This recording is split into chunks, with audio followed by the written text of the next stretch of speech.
President Bola Tinubu this Wednesday signed the 2023 supplementary budget of 2.17 trillion naira into law.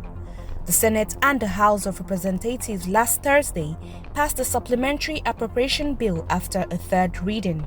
However, the Senate Committee on Navy chaired by Senator Gbenga Daniel says it will investigate issues around the 5 billion naira presidential yacht contained in the budget, which has caused public outcry in 1 week.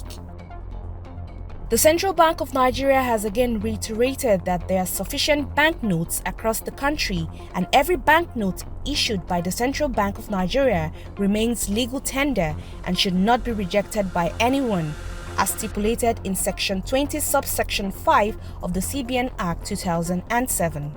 Director Corporate Communications of the bank, Isa Abdulmumin, in a statement said branches of the CBN across the country have been directed to continue to issue different denominations of old and redesigned banknotes in adequate quantities to deposit money banks.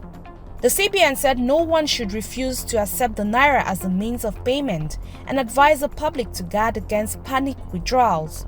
While affirming that there is sufficient stock of currency notes to facilitate normal economic activities, the Apex lender advised members of the public to continue to embrace other modes of payment to reduce the pressure on the use of physical cash. Fitch Ratings this week affirmed Nigeria's credit rating at B- with a stable outlook. In a new report, Fitch said Nigeria's rating is supported by a large economy, a developed and liquid domestic debt market, and large oil and gas reserves. However, the report noted that weak governance, structurally very low non-oil revenue, high hydrocarbon dependence, security challenges, high inflation, low net foreign exchange reserves, and ongoing weakness in the exchange rate framework are key concerns. While affirming Nigeria's outlook as stable, the agency said the government has taken important steps to reduce fuel subsidies and reform the exchange rate framework much more quickly than anticipated and has ambitions to substantially raise revenue. Fitch said that the reform progress since President Bola Tinubu's government came into power in May 2023 has been faster than it had anticipated, but new data on the Central Bank of Nigeria suggests its net foreign exchange position is substantially weaker than expected. The Debt Management Office (DMO) this week offered for sale savings bond to retail investors with a promise of a higher return than last month's auction as interest rate adjustments gather pace.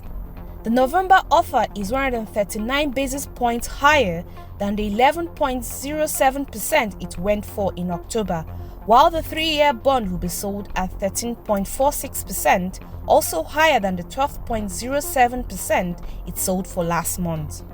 The notice added that interest will be paid quarterly with coupon payment dates of February 15th, May 15th, August 15th, and November 15th. The offer closes today and settlement date is November 15, 2023. The NNPC ITO joint venture has announced the introduction of Nembe crude oil grade, a new crude oil grade into the international crude oil market. The announcement of Nembe crude oil blend was made at the Argus European Crude Conference in London. OML 29, an asset located onshore Nigeria, is operated by ITO Eastern Exploration and Production Limited, Africa's leading indigenous hydrocarbon producer, following a historic acquisition from Shell in 2014. The Nembe crude was previously blended with the popular Bonny Light grade and exported via the Bonny Oil and Gas Terminal.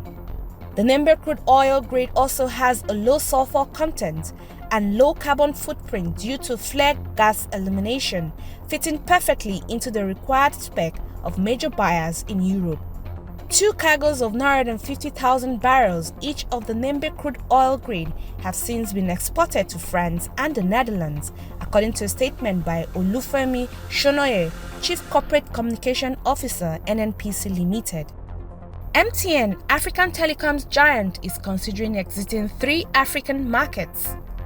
During its quarterly update call, CEO Ralph Mupita disclosed that the telecoms is engaged in discussions about the potential orderly exit of its operation in Liberia, Guinea-Bissau, and Guinea-Conakry.